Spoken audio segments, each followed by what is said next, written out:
Hello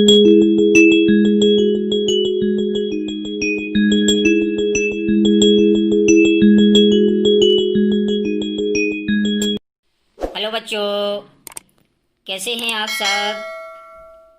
बच्चों, आज संस्कृत का द्वादशः पाठः अस्माकं देशः पढ़ेंगे।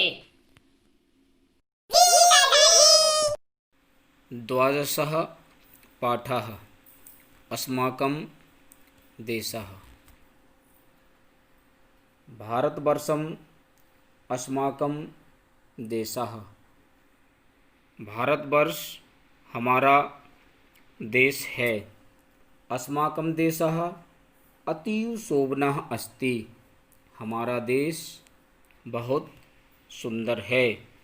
भारतस्य उत्तरभागे पर्वतराजः हिमालयः अस्ति। भारत के उत्तरी भाग में पर्वतराज हिमालय है। हिमालयात् अनेकाः नद्यः निर्गच्छन्ति। हिमालय से अनेक नदियाँ निकलती हैं। नदीषु गंगा प्रमुखा अस्ति। नदियों में गंगा प्रमुख है। भारतस्य दक्षिणभागे हिंद महासागरः अस्ति। भारत के दक्षिणी भाग में हिंद महासागर स्थित है। भारतस्य पूर्वे भागे म्यांमार देशः, पश्चिम भागे च पाकिस्तान देशः अस्ति। भारत के पूर्वी भाग में म्यांमार देश है और पश्चिमी भाग में पाकिस्तान देश है। देशे विविधाः भाषाः धर्माः च सन्ति। देश में अनेक भाषाएं और धर्म हैं। सर्वे जनाः स्नेहपूर्वकं बसन्ति। सब लोग स्नेहपूर्वक रहते हैं। बच्चों, अब इस पाठ के शब्दार्थाः पढ़ेंगे।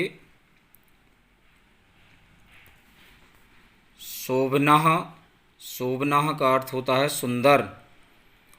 पर्वत राजः, पर्वत राजः माने पर्वतों का राजा। अतीव माने बहुत ही। निर्गच्छन्ति निकलती है। विविधा माने अनेक। सर्वे जनाः माने सभी लोग। बच्चों, अब इस पाठ के अभ्यासाः प्रश्न करेंगे। पहला प्रश्न है एक पदेन उत्तरत। यहाँ जो प्रश्न दिए गए हैं उनके उत्तर एक शब्द में देना है।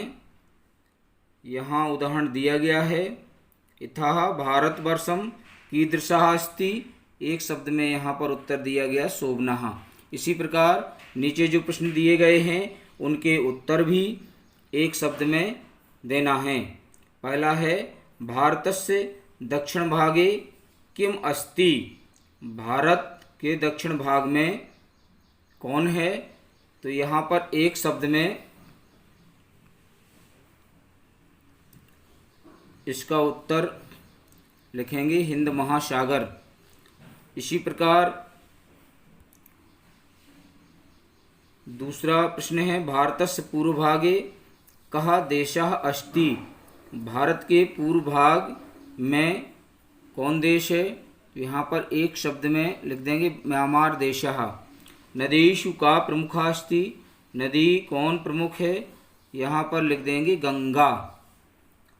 दूसरा प्रश्न है सत्य कथनानां समक्षम आम असत्य कथनानां समक्षम न इति लिखत। इसमें यहाँ पर सत्य कथन के सामने आम लिखना है और असत्य कथन के सामने ना लिखना है।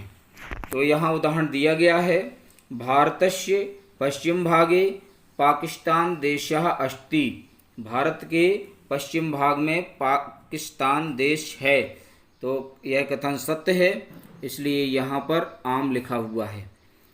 इसी प्रकार पहला कथन है भारतस्य दक्षिण भागे हिमालय अस्ति, भारत के दक्षिण भाग में हिमालय स्थित है। यह कथन असत्य है, इसलिए इसके सामने ना लिख देंगे। दूसरा है नदीषु गंगा प्रमुखा अस्ति, नदी गंगा प्रमुख है। यह कथन सत्य है, इसके सामने आम लिख देंगे। देशे विविधाः भाषाः धर्माः च सन्ति, देश में अनेक भाषाएं और धर्म हैं। तो यह कथन सत्य है, इसलिए इसके सामने भी आम लिख देंगे।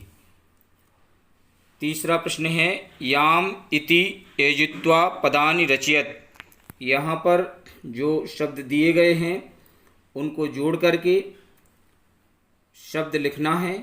पहला यहाँ उदाहरण दिया गया है यथा दिशायाम, दिशायाम, दिशा प्लस याम को जोड़कर लिख दिया दिशायाम। इसी प्रकार नीचे जो शब्द दिए गए उनको जोड़ करके लिखना है। वाटिका प्लस याम वाटिकायाम, मथुरा प्लस याम मथुरायाम, गंगा प्लस याम गंगायाम, यमुना प्लस याम यमुनायाम। प्रश्न नंबर 4 पर्याय पदेन सह मेलयत, इनका मिलान करना है। यहाँ पर जो समानार्थी शब्द या पर्यायवाची शब्द दिया गया है उससे उसका मिलान करेंगे। पहला यहाँ पर उदाहरण दिया गया है हिमालय को, यहाँ पर पर्वत राजा से मिलान किया गया है। तो नीचे भी जो शब्द दिए गए उनको इसी प्रकार मिलान कर देंगे। सुंदरः, सुंदरः को शोभना से मिलान करेंगे।